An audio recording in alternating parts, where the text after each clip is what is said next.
In her home in the small town of Valley Falls, New York, Françoise Ouimet can be found weaving on an unusual loom. It's an antique wagon wheel with nails driven into the wood. The rug Françoise will weave will be circular like the wheel, the colorful pattern emanating from the center like spokes. And it will be unique. Today, she is the only person carrying on the craft in this part of the country. I visited Françoise and her husband, Bernard, to learn more about the craft, which Françoise learned from her mother-in-law, Lucille Ouimet. She learned from her aunt, and her aunt learned from her mother. And that's as far back as we can trace it. Bernie tried to do research on it, but couldn't find any research. Because back then, they didn't document things, crafts that they did. They just passed them down from generation to generation. And I feel that we probably have lost various crafts because people don't continue doing them. It's easier to go to a store and buy a rug. The first thing is to get a big wheel, okay? And you take the spokes out and you put nails around it. Now you have to get your main nails to make a cross, and then you make a cross inside. So those 8 nails have to be proportioned, okay? So that when you put your strands on, you have a center. So you make an X, and then you make an X inside of your X, okay? And so I say you have your 8 pieces of pie.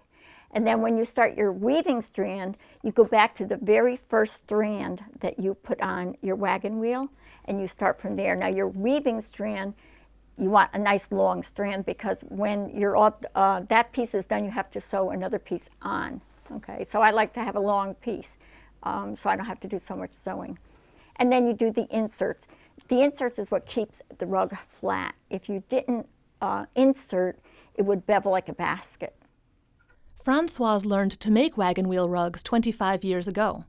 Her mother-in-law, Lucille, was living in Quebec and often demonstrated the wheel weaving at French-Canadian festivals in New York. She asked Françoise to substitute for her at a festival that she wouldn't be able to attend. When they wanted her to come down again for another demonstration someplace else, she couldn't do it because it was during canning season. So that's a busy time. So she said, well, you saw me do it, it's easy. Well, once the rug has started, it's real easy to do it and finish it, okay? So I did it. Well, then someone else called and wanted a demonstration. So I said to Bernie, we have to go back to Canada. Your mother has to start the rug, which she did do. And I did that rug, finished it, and then we got another call. So I said, Tom, we have to go back. And he said, why don't you learn how to start the rug? Because apparently you're going to be doing this. And I've been doing it ever since. When I was taught, you would take old shirts, drapes, curtains, whatever you had. You would cut them into strips. You would sew the strips together, form a ball. And now the next day you're ready to make the rug, because that would take a full day just to prepare your material. During evening, during the winter, the women would do all of these things. They would prepare whatever rags they needed. They would cut them. They would sew them end to end. And then when they had what they needed, they would make a rug, or they would assemble the pattern for a quilt. Can you tell me about these rugs? Yes, my mother-in-law made both of these rugs here. And you can see the comparison, okay? This is solid material, and this is printed. So you can see the difference in the pattern, okay? Also the type of material. When she first taught me, she made the X inside the X like I showed you previously. But we had 3 layers on the original X, but it made it so thick in the center that we would take a hammer and hammer it down to flatten out the center. So now we just use the single strand when we're doing the rug. But you can see the difference in patterns by using different material. Okay. So these were rag rugs that she... Right. They were made out of rags, your old shirts, drapes, curtains, whatever you had that you couldn't make do anymore. Even if they were painted, you still use them because you tucked them underneath or something, okay? If there was a stain on it, you didn't worry about it. It was a way that when you got out of bed in the morning, instead of stepping on a cold floor, you stepped on this, and that way it wasn't so, you know, so cold on your feet. Because back then it was hard to heat, especially if your bedroom was upstairs, you know. The heat didn't always get upstairs, so they made these out of necessity. It was a way of recycling your old clothes. After preparing all the materials, Bernard's mother would make a rug in one day while the children were at school. She made them for family, never selling any, except for fundraisers for the local French parish. At that time, Other French Canadian women also made the rugs, which they would enter in yearly church competitions. Françoise and Bernard both grew up in the mill town of Cohoes, an ethnically rich town filled with Canadian immigrants. They used to call it Little Canada, in fact, because in Cohoes there were different groups. The Italians were in one section, the French in another section, the Irish up in the hill. Bernard's parents had been farmers in Quebec, and his mother was accustomed to making all the family clothing, bedding, and rugs herself as part of the overall economy of the family. She did I don't know how many quilts. I know she made one for each of her grandchildren. She made the runners, what we call catalognes, on a loom. She made that almost every winter. She made, of course, the wheel rugs.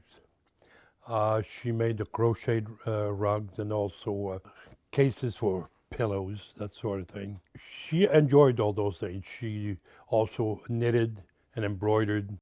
Today, Françoise uses nylon strips to make her rugs. She started using nylon when her brother found piles of the material while cleaning out an attic in Cohoes, New York, the mill town where she grew up. The strips were remnants from a textile factory. They save labor because, unlike cotton, they do not need to be folded and sewn to prevent fraying. How do you determine your pattern, and how do you choose your colors when you set out to make a rug? Well, sometimes I would make a small one and then see if I liked it and then make a big one like that. And what surprised me is some colors that you wouldn't think would go together turned out to be quite nice. And it's like, oh, I would never repeat this pattern. Then it's like as it progressed, because in the beginning it doesn't look like anything. When you first start, until you really get halfway through, it doesn't look like much at all. But then, you know, your colors, you always start with a dark color and then go to a light color. And you try to choose colors that complement each other.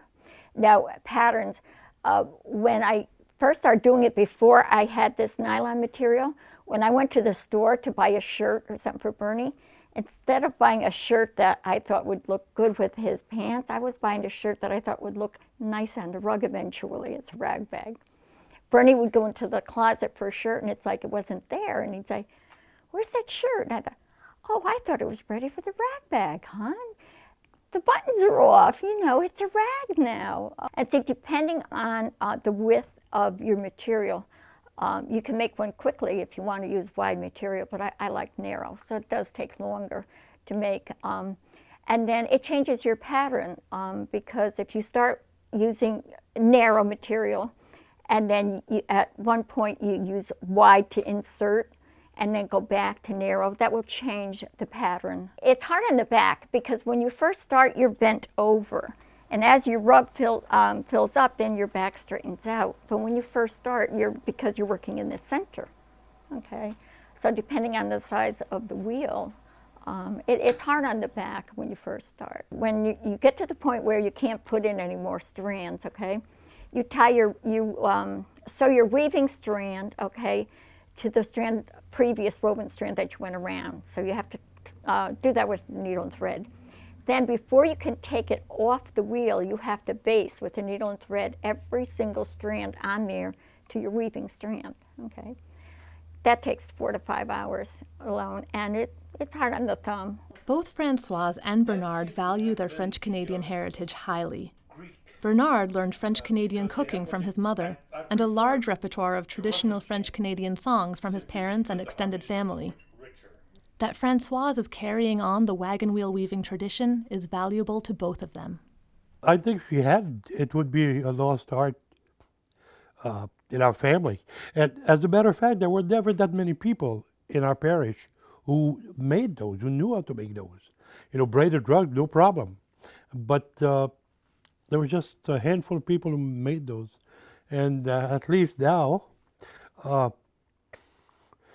she carries on the tradition. And one of her nieces wants to learn how to make them. So hopefully there'll be somebody after her to carry on. Is it meaningful to you that you now are sort of the tradition bearer for this craft, that it was passed down in Bernie's family for many generations, as far back as anyone knows, and now you're carrying this tradition on? Yes, it's very important to me. You know, I feel very lucky that she taught me this craft. There's not very many people doing this craft. Even when you go on the internet, there is another woman that does it, but it's a different technique. And she doesn't have any background either as to where it originated from. I wish we could get more background to it. On my side of the family, they didn't know anything about it. No. As far as you know, you may be the only family that has this tradition. Right. Yeah. This technique, this craft, and my niece, my grandniece, is perhaps interested in doing it, so she would like to learn. So, but she's going to college, so I told her, I said, there's plenty of time. I said, when she comes back, I'll still be doing it.